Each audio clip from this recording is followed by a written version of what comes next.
And yes మరి ఇప్పుడు ఆలస్యం చేయకుండా ఉప్పెన అన్న చిత్రంతో కలెక్షన్ల సునామీని సృష్టించారన్నమాట వారు.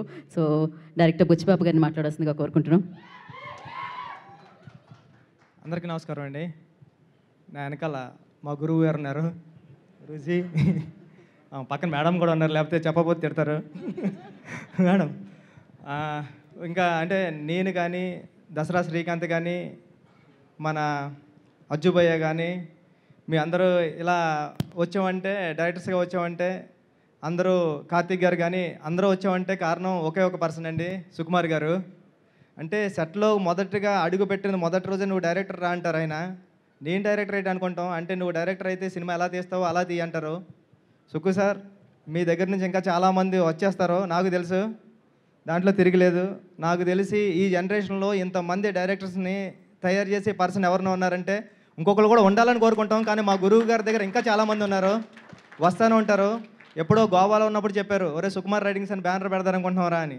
అంటే అది ఇంత అవుతుంది, ఇంత పెద్దది అవుతుంది, సుక్కు సార్ దగ్గర నుంచి మేము ఇలా పడుతుంది, దాంట్లోంచి మేము పడతాం అన్నది ఎప్పుడు ఊహించలేదు Sukku sir. Thank you so much, thank you sir. Music director Vijay మా కాకినాడే, సముద్రం పక్కన ఉంటున్నాడు కాబట్టి అంత మంచి మ్యూజిక్ వస్తుంది. ఇంకా పెద్ద మ్యూజిక్ డైరెక్టర్ అవ్వాలని, నేను కూడా వచ్చి సినిమా చేయాలని అడగాలని కోరుకుంటున్నా. నేను చెప్పడం మర్చిపోయాను, రెహమాన్ గారికి వినిపించే చూను ఇది. ఇంకా ఏం చెప్తాం, సుహాస్ ప్రతిసారి కొత్త సినిమా వస్తుంది, ఆల్ ది బెస్ట్. టీం అందరికీ ఆల్ ది బెస్ట్ అండి. అజ్జుబాయ్ గురించి చెప్పాలి. అర్జున్ అన్న, నేను సుక్కు సార్ దగ్గర వర్క్ చేసినప్పటి నుంచి నువ్వు నాకు తెలుసు. అంటే నేను మొట్టమొదటిసారిగా క్లాప్ బోర్డ్లో నాకు రాయడం దగ్గర నుంచి ఎడిటింగ్ బుక్లో ఎడిటింగ్ రాయడం నేర్పింది అర్జున్ అనే. నేను మానిటర్ చూస్తున్నా, ఆర్టిస్టులు ఎలా చేస్తారో ఒకసారి చూద్దామని వస్తుంటే డెప్మే కొట్టాను. నన్ను కొట్టి, నువ్వు ఇంకెక్కడ రావడానికి టైం ఉందిరా, నువ్వు అర్జెంటుగా వెళ్ళి ముందు ఆ వర్కులు చేయన్నాడు. అర్జున్ అన్న, నువ్వు కొట్టింది నాకు గుర్తుంది. నువ్వు కానీ తోట సీనన్న కానీ సార్ దగ్గర ఎంత కష్టపడేవారో నాకు తెలుసు. అంటే 4:30, 5:30, 6:30 అయ్యేది. మళ్ళీ సార్ 8:30కి ఆఫీస్కి వస్తే 8:30కి వచ్చేసేవారు. మీరు అంత కష్టపడేవారు. మీలో 10% కష్టపడినా డైరెక్టర్ అయిపోవచ్చు అనిపించేది.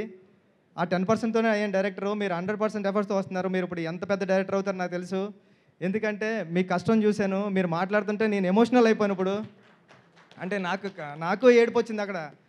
అంత అంటే మీరు ఎక్కడో బెంగళూరు నుంచి వచ్చి ఇక్కడ సుక్కు సార్ దగ్గర జాయిన్ అవ్వి ఇప్పుడు ఇక్కడ వరకు రీచ్ అయ్యారు. ఈ సినిమా పెద్ద హిట్ అవ్వాలని మనస్ఫూర్తిగా కోరుకుంటున్నానండి. థ్యాంక్ యూ సో మచ్ అండి. థ్యాంక్ యూ బుచ్చిబాబు గారు, thank you so much for coming gracing the event.